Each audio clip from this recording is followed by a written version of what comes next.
Hello, I'm Machnie Mock, and welcome to Coming Soon with Machnie Mock. You review the movies, but I review its merchandise.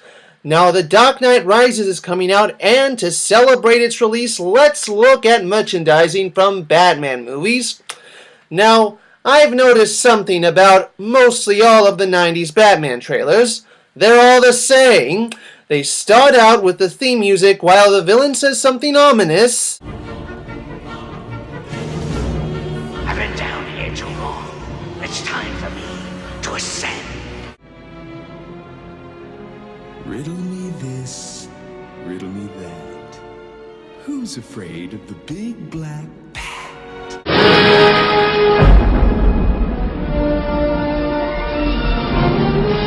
My name is Freeze. Learn it well, for it's the chilling sound of your doom. Then the narrator talks about how the villains are going to ruin Gotham. From the sewers of Gotham, a new villain emerges. From the rooftops of Gotham, the perfect enemy comes to life. Power is a machine.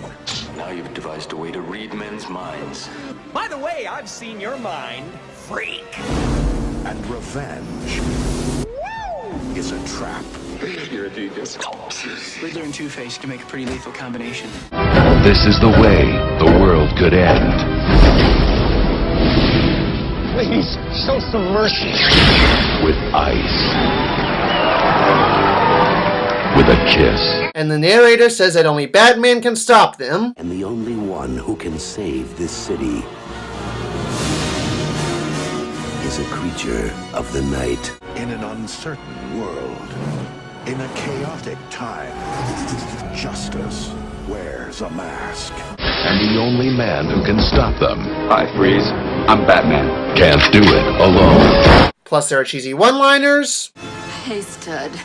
I thought we had something together. What is it about the wrong kind of man? It's the car, right? Chicks love the car. Cool party. And a montage of action scenes and the actors who are in the movie.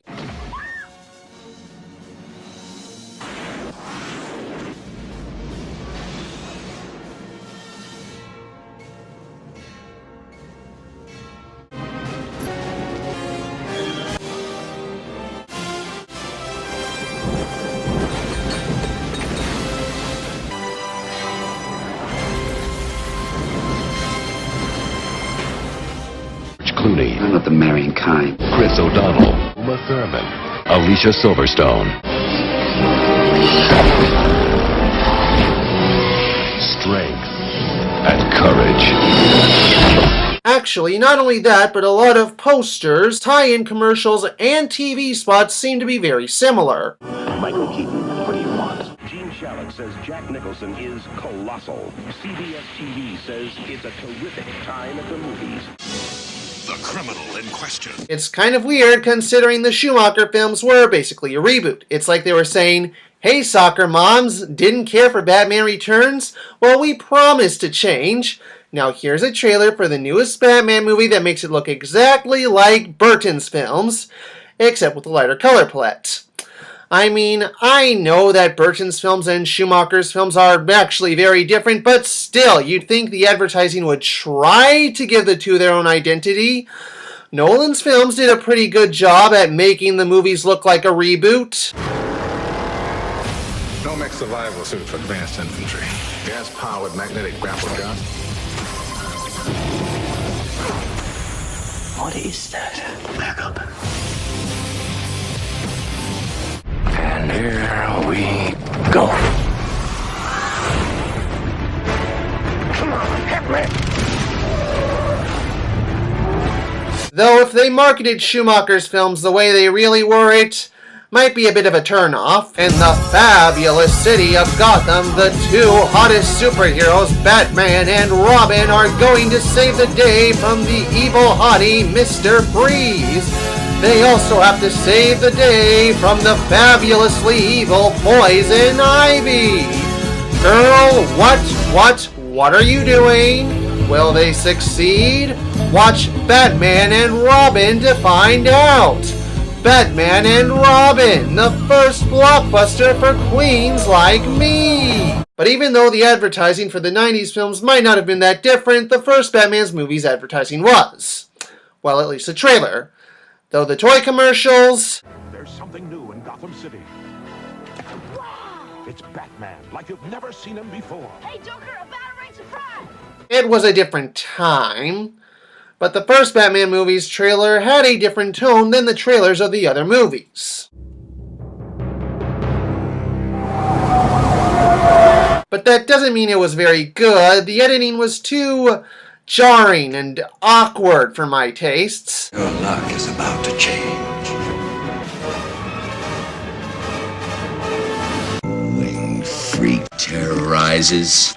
Wait till they get a load of me. This trailer kind of sucks. Speaking of trailers, there was a Batman and Robin advertisement where I swear the narrator sounds bored. There will come a time when Gotham City shall witness the ultimate conflict of justice and evil. I wonder what it was like making that. There will come a time when Gotham City shall witness... Cut! Gary, could you try to put some effort into it? Did you see the movie? Although if there's any Batman trailers that are appalling, it's this VHS trailer for Batman Forever, which goes on... This Halloween, what began as a riddle will become video history. And on... What was 1995's top-grossing movie? And on about how great Batman Forever is. Who had the biggest opening weekend in movie history? Batman Forever is the best Batman yet, and it really KO'd the critics. A thrill-packed joyride with big laughs and high energy. This film is fun. 89% of adults who buy videos and 79% of kids 6 to 11 want to own Batman Forever. And intent to purchase is higher in all age segments than Batman or Batman Returns. Higher even than Forrest Gump, Jurassic Park, and other fourth-quarter direct-to-sell-through hits. Come as you are. We're supplying the biggest ad campaign in Warner home video history, with 2 billion impressions against all demographics, reaching all segments at least 10 times. We've got a Batcave full of mind-blowing POP, Warner's biggest arsenal ever, including 6 different posters, a standee, a mobile, and several multi-unit merchandisers, including our fabulous 96 and 200 unit displays with motorized headers. Our promotional partners, Fujifilm and Acclaim Video Games, will give Batman an extra boost with an unprecedented video tie-in program that delivers over $7 million in added media and $18 worth of consumer rebates. In each specially marked cassette, there's a $5 mail-in rebate with the purchase of Batman Forever and eligible Fuji products. A $10 mail-in rebate with the purchase of Batman Forever and Acclaim's Batman Forever video game. Plus, a $3 mail-in rebate with the purchase of Batman Forever and one of 12 great Warner or MGM UA video titles, including the newly reissued James Bond collection. We get it! Batman Forever is a wonderful movie. I mean, in a promotion for Batman Forever, they should try to make Batman Forever look good, but there are better ways of doing it than going on and on about how great this movie is, like this other Batman Forever VHS ad. Now you can own Batman Forever on video. Feel the action. Live the adventure. Although Batman and Robin has a ridiculous VHS ad, too. Thank you, Alfred. Good shot, sir. Ilnej. On it. Thank you, Alfred. But while I do praise Nolan's movies for trying to look different than the 90s movies, that doesn't mean I didn't find some weird ways it advertises itself. Now, unlike the Schumacher or even Burton movies, Nolan isn't trying to target children at all, which he's been praised for. But while his movies aren't trying to target children, I find it quite ironic that it's still being marketed towards them. Get ready for a bigger and badder Batmobile. But this time, it transforms into the huge Gotham City playset. With 9 battle action stations. The Joker's out to destroy Batman. But the Dark Knight has a new secret weapon, the stealth-launch Batmobile. The Joker attacks and hits the Batmobile, but Batman fights back with battle-ready missiles. Buy a kids' club meal and you'll get a hamburger, small fries, and a small drink plus a toy featuring the Dark Knight. I guess I can see why children still go see these movies, and children do love Batman, but still, it's quite ironic that he wasn't trying to target children, yet it's still being marketed towards them. Actually, what's even more ironic is that Mad TV had a skit parodying fast food tie-ins where a fast food company ties itself in with the Dark Knight. Hey kids, King Burger's Silly Time Snack Pack just got a whole lot sillier with toys from this summer's 2.5-hour requiem on the nature of evil, The Dark Knight. Yet it really happened. Actually, let's look at fast food commercials. You see, the Batman franchise has had some odd fast food commercials.